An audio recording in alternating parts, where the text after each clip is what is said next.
اكو ناس من يسولفون ويا الاخرين يسولفون بلين بحنيه برقه، واكو ناس يعني شويه كلش مشددينها. خلينا نضرب مثال بهذول الناس اللي يسولفون برقه، وانتم تعرفون ذولاك شلونهم، ما نضرب بهم مثال. يعني مثلا واحد يسلم السلام عليكم، واحد يرد عليه عليكم السلام ورحمه الله، حياكم الله، تفضل تفضل استريح، من يقعد مساكم الله بالخير او صبحكم الله بالخير. يسولف وياه، يستمع من عنده، يستمع له مو يسمعه، يستمع له، وفرق بين الاستماع وبين السمع. يستمع له ومن يسولف وياه يسولف وياه بكل لطف ولين ورقه.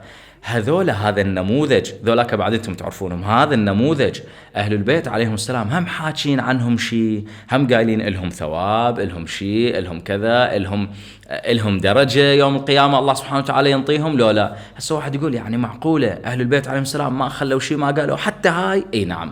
اكو روايه عن النبي الاكرم صلى الله عليه واله يقول: ما من عبد لاطف أخاه في الله عز وجل بشيء من اللطف، حتى لو شوية، بشيء من اللطف، إلا أخدمه الله من خدم الجنة. يا الله!